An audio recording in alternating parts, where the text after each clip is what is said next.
नमस्कार दोस्तों, स्वागत करते हैं आपका हमारे चैनल एग्जाम सभा में। और आज हम डिस्कस करेंगे क्लासिफिकेशन ऑफ इंडस्ट्री को। हम फ्लो चार्ट से समझने की कोशिश करेंगे। ठीक है, इसको डिटेल में मैं वीडियो बनाऊंगा ही, लेकिन इसको इंट्रोडक्शन वे में आप समझ लो कि फ्लो चार्ट, क्योंकि ऐसे स्टूडेंट के लिए बनाया जा रहा है जिनको कुछ ऐसा एग्जाम देना है जिसमें कि वो एक ब्रीफ आइडिया लेना चाहते हैं, उसके बाद वो बुक से पढ़ना पसंद करते हैं या फिर डिटेल में देखना चाहते हैं तो उसको वीडियो भी देख सकते हैं। तो इसमें हम फ्लो चार्ट के माध्यम से समझेंगे कि किस बेसिस पे इंडस्ट्रीज़ को कितने पार्ट में डिवाइड किया जा सकता है। तो यहाँ पे मैं जूम करता जाऊँगा, आपको समझाता जाऊँगा। सो क्लासिफिकेशन ऑफ इंडस्ट्रीज़ जो मैं करने वाला हूँ बेस्ड ऑन ढेर सारे आपके कैरेक्टरिस्टिक्स हैं, ढेर सारे फैक्टर्स हैं जिसके बेसिस पे हम क्लासिफिकेशन कर सकते हैं। जैसे कि साइज़ के बेसिस पे, तो जो आपका, इसको मैं यहाँ पे जूम करता हूँ तो यहाँ पे साइड में आप देख सकते हो कि साइज़ के बेसिस पे कॉटेज, स्मॉल और लार्ज स्केल इंडस्ट्री के रूप में हम इसको देख सकते हैं। अगर बात किया जाए, कहने का मतलब है कॉटेज या फिर जिसको हाउस होल्ड कहते हैं, इसमें ऐसा होता है कि मतलब घर के दो चार सदस्य मिल करके कोई भी छोटे स्केल की इंडस्ट्री लगाते हैं। और एग्जैक्ट आइडिया मैं नहीं दे रहा हूँ कि एग्जैक्ट आइडिया किस इंडस्ट्री को कॉटेज इंडस्ट्री बोलते हैं, लेकिन समझने वाली बात है कि घर के आसपास ही अगर आसपास के क्षेत्र में कोई रॉ मटेरियल मिल जाता है, उसी का यूज़ करके अगर कोई भी चीज़ आप बनाते हो तो उसको क्या बोला जाएगा? कॉटेज इंडस्ट्री बोला जाएगा। स्मॉल स्केल इंडस्ट्री क्या है? ये सब एमएसएमई के अंतर्गत आता है। तो स्मॉल स्केल इंडस्ट्री की बात करें, इसमें क्या होता है कि जैसे मान लीजिए कि थोड़ा सा बड़ा, कॉटेज से बड़ा लेकिन लार्ज स्केल से छोटा इंडस्ट्री कोई होगा तो उसको हम स्मॉल स्केल इंडस्ट्री के नाम से जानते हैं। ठीक है, कहने वाली बात ये है एक्चुअली कि आप ऐसे समझो कि मान लीजिए कि कोई ऐसी इंडस्ट्री है जिसमें कि स्टील का कोई कारखाना है, फैक्ट्री है, बिस्कुट बनाने की कोई छोटी सी फैक्ट्री है। ठीक है, मैं बड़े ब्रांड की बात नहीं करता। या फिर अगर मान लीजिए कोई सरसों का तेल को डब्बे में बंद करके वो बेचता है मार्केट में, तो ये सब सारी चीज़ें स्मॉल स्केल इंडस्ट्री में आ जाती हैं। अब बात करते हैं लार्ज स्केल इंडस्ट्री, तो सीधी सी बात है, जैसे स्टील कंपनियां हो गई, ठीक है, स्टील इंडस्ट्रीज हो गई, इसी तरीके से आपका टेक्सटाइल इंडस्ट्री हो गई, ये सारी इंडस्ट्री जो होती है इससे बड़े स्केल पे काम करती है। इसी तरीके से आपका जैसे इलेक्ट्रिसिटी प्रोड्यूस करने वाली कंपनियां हो गई, ये सब क्या हुआ कि लार्ज स्केल की इंडस्ट्री है। तो साइज के बेसिस पे हम तीन पार्ट में डिवाइड करते हैं, ध्यान से समझिएगा एक बार फिर से, कॉटेज, स्मॉल स्केल और लार्ज स्केल इंडस्ट्री। अब दूसरी बात करते हैं यहाँ पे इनपुट रॉ मटेरियल के बेसिस पे इंडस्ट्रीज़ को कितने पार्ट में डिवाइड कर सकते हैं उसको समझते हैं। तो इसको बेसिकली 5 पार्ट में डिवाइड कर सकते हैं। इसमें से पहला पार्ट है एग्रो बेस्ड।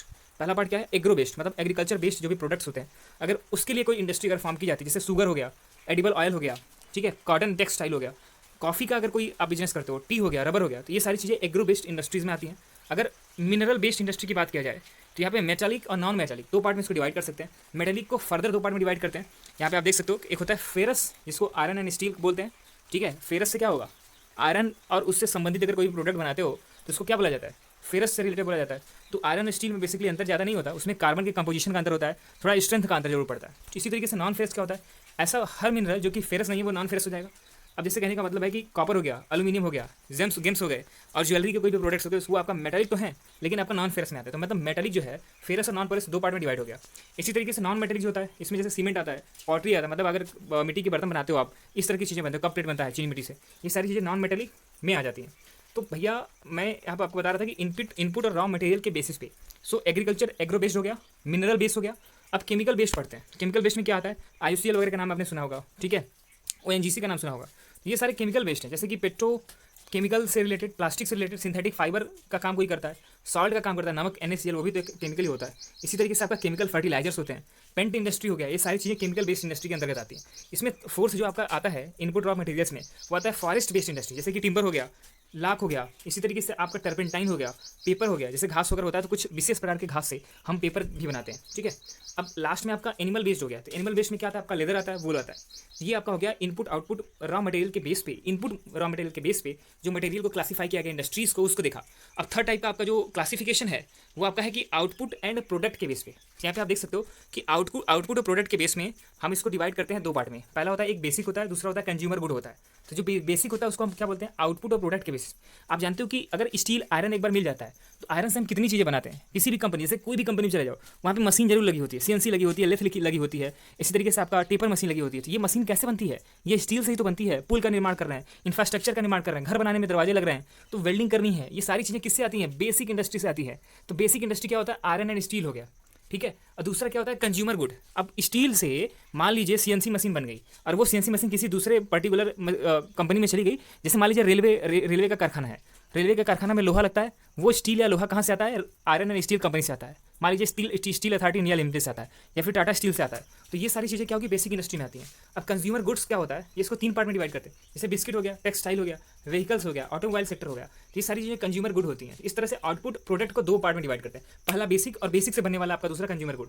लास्ट में अब यहाँ पे इंडस्ट्रीज का क्लासिफिकेशन में लास्ट में आपका आता है कि साइज के बेस पे, आप राइट कॉर्नर पे देख सकते हो, साइज के बेस में हमने 3 पार्ट में इसको डिवाइड किया। ये मोस्ट इंपॉर्टेंट है और इसको अलग अलग पढ़ना भी जरूरी है। अब इसमें देख रहे हो कि जो एनडीए गवर्नमेंट की पॉलिसी है वो क्या कर रही है कि धीरे धीरे पब्लिक सेक्टर को उसमें क्या करती है, एफडीआई ला रही है, प्राइवेट बंदों को उसमें ऑफर कर रही है।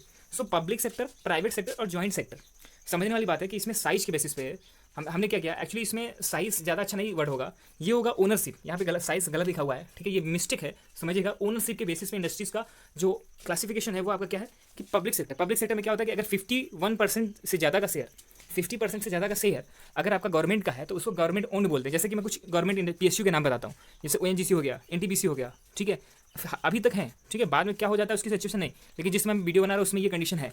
इसी तरीके से आपका एलआईसी हो गई, ये सारी चीज़ें क्या है आपका गवर्नमेंट ओन्ड है। प्राइवेट इंडस्ट्री क्या है, जो भी जिसमें भी किसी पर्टिकुलर आदमी का मालिकाना हक होता है, जैसे रिलायंस इंडस्ट्रीज हो गई, तो उसमें क्या है कि एक पर्टिकुलर आदमी का मालिकाना हक है, ये प्राइवेट हो गया। कभी कभी ज्वाइंट सेक्टर होता है, ज्वाइंट सेक्टर मतलब समझते हो कि उसमें उस पर्टिकुलर सेक्टर में गवर्नमेंट भी काम करती है और सरकार, प्राइवेट संस्थाएं भी काम करती हैं, ठीक है, प्राइवेट बंदे भी काम करते हैं, तो ऐसे सेक्टर को ज्वाइंट सेक्टर बोला जाता है, ठीक है। अब धीरे धीरे क्या करते हैं कि कुछ गवर्नमेंट जो होता है वो कुछ शेयर कभी कभी पब्लिक सेक्टर से ले लेती है, सॉरी मतलब प्राइवेट सेक्टर से ले लेती है, तो वो पब्लिक प्लस प्राइवेट दोनों हो जाता है, उसको ज्वाइंट सेक्टर बोलते हैं। तो इस तरह से हमने क्लासिफिकेशन ऑफ इंडस्ट्रीज को पूरी तरह से यहाँ पे पढ़ा। और इसी तरह के वीडियोस को देखने के लिए हमारे चैनल को सब्सक्राइब करिए। और डिटेल में जाना है तो आप कमेंट सेक्शन में बता सकते हो। धन्यवाद।